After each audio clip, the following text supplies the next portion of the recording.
All right. So this was this morning's that happened earlier. So first thing we want to go over is how much physical activity should someone be doing for a substantial health benefit? A, 2.5 hours of moderate activity. B, 1 hour and 15 minutes of vigorous activity. Or C, either A or B. So go ahead and think it to yourself.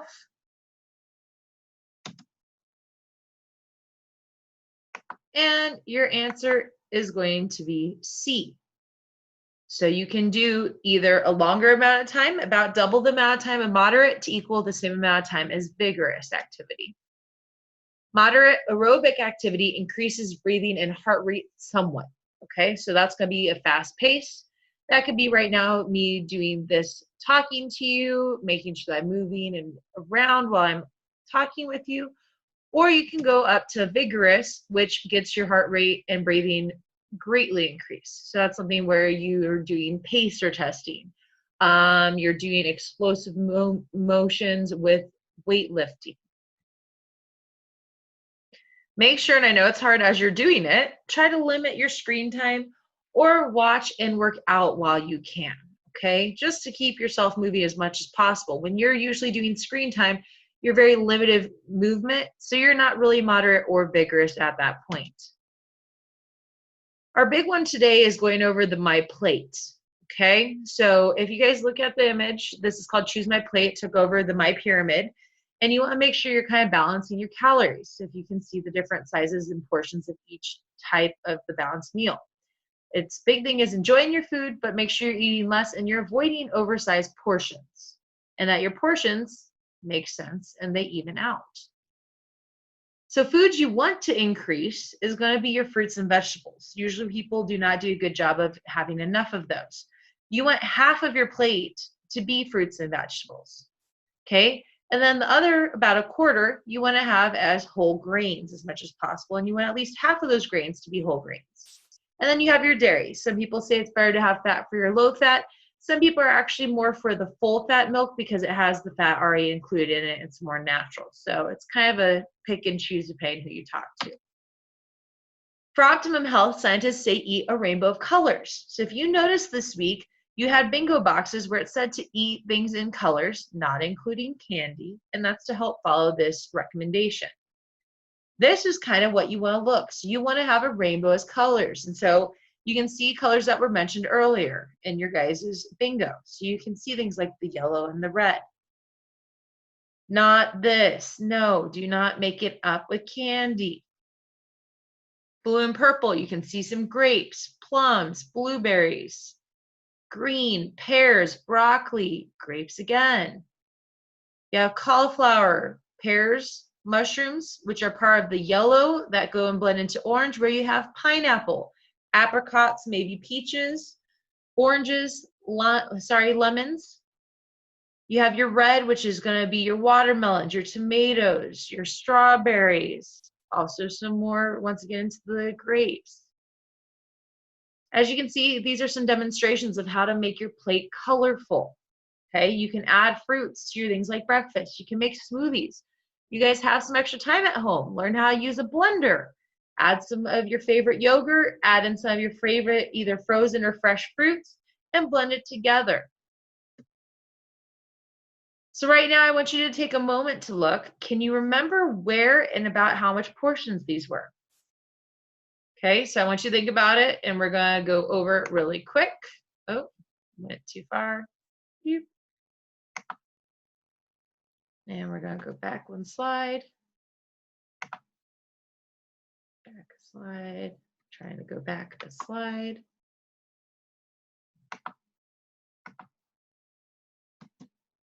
Okay. Apparently, oh, there we go. Oh, that looks cool. Okay. So right here, we're going to go ahead and what's in the blue? Who knows? Dairy. Okay. How about over here in the red? Any ideas?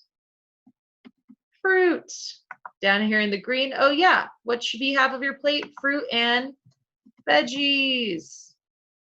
Okay, kind of brown kind of helps you out. And we said it's about half of a plate also. That's going to be your grains, which you should have half of your grains be whole wheat. And then all that's left is protein. Okay, and so those are your 5 different groups you want to have on your plate.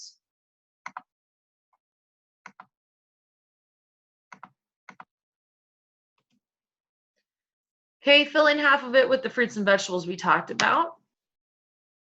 These are some vegetable subgroups. So you have what's called legumes, which is made up of beans and peas. All of the cooked beans and peas, for example, include things like kidney beans, lentils, chickpeas, pinto beans.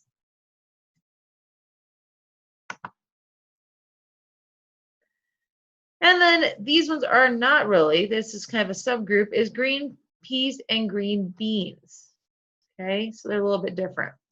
So here's the hard question. What type of food are legumes, beans and peas? Are they A, a vegetable, B, a protein, C, both A and B, or D, neither A or B?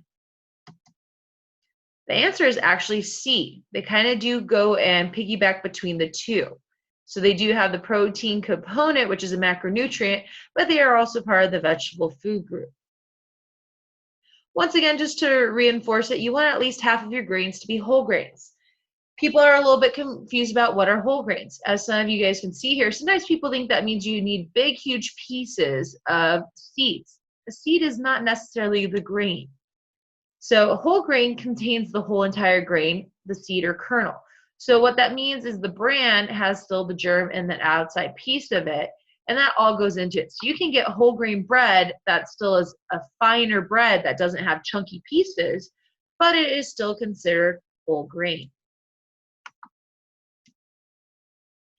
So now we're looking at MyPlate again. So this time it has no colors. Do you think you remember what each section is? So what was in the circle? Any ideas? Yes, dairy. Okay. What was up in this section? It had lots of color. Remember, it was part of the half of the plate. It's a slightly smaller, which is fruit, which means the other half of that plate is veggies. Over on this side, slightly bigger part out of the leftover two means that that's going to be our grains. And then down on the bottom, we have our leftover, which you don't want to have too much of, because if you eat too much of it, it turns into fat, which is protein.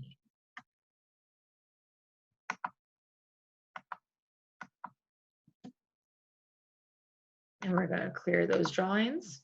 So now we're going to do a quick game. See if you can guess the following vegetables before I get to the slide that shows you what the vegetable is.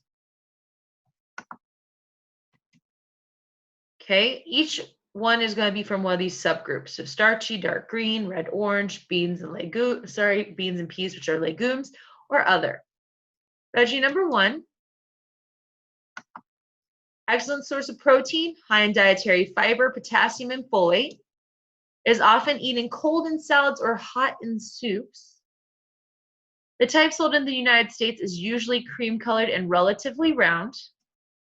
It's the main ingredient in hummus. Name that veggie. If you guessed chickpea or garbanzo bean, you are correct. That's part of the legumes. Veggie number 2. The French call them love apples. They are high in lycopene, an antioxidant that may help lower the risk of certain cancers and other conditions such as cardiovascular disease and osteoporosis. Taste better when they're stored at room temperature. Botanically, they are a fruit. Name that veggie. If you guessed tomato, you are correct. Veggie number 3. It is high in vitamin A. It is a dark green lettuce. It had its start as a Mediterranean weed. It has a long loaf-shaped head of sturdy leaves. Name that veggie. If you guessed romaine lettuce, you are correct. Veggie number 4 contains phytochemicals that may help reduce the risk of certain cancers. Its 4-petaled flowers bear resemblance to a Greek cross, resulting in its frequently referred to being crucifer or cruciferous vegetable. Mark Twain called this vegetable a cabbage with a college education. It is creamy white in color. Name that veggie. If you guessed cauliflower, you are correct. Veggie number 5. This is the leading vegetable crop in the United States. A medium 5.3 ounce skin on, that's a hint, serving has just 110 calories. It is high in potassium, a nutrient the Dietary Guidelines for Americans 2015 recommends Americans increase in their diet. You want to be careful because if you have too much of this, it's not that good either. A model of this vegetable serves as the basis for a toy named after it. Name that veggie. Do you know about Mr. Potato Head? Potato is correct. Enjoy what you're eating, but be mindful about it and eat less, especially right now as we're being more stationary and not moving so much. You're not burning as many calories.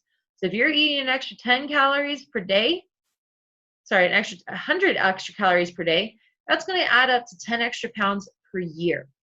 And that's going to kind of go a little sideways. So some things to help you out with that. One, it takes about 20 minutes for your stomach to tell your brain you're full. So you want to take your time. That's why when you hear people say chew your food, take your time. It's that way pretty much that your stomach can start communicating with your brain before you actually get totally stuffed versus just full. Another way is having smaller portions. The bigger your bowl is or your plate is, the more you tend to eat. If you do a smaller bowl, smaller plate, it's a smaller portion, you're likely to eat less. Make sure you're kind of paying attention to labels. Look for things that are added. Okay, so if you see things that end with OSE, so fructose, sucrose, anything that says something like high fructose syrup, a lot of those things will be added sugar. If it's natural sugar, it will not list it on the label. Okay, and then showing this 1 teaspoon of sugar adds 4 grams of added or naturally occurring sugar.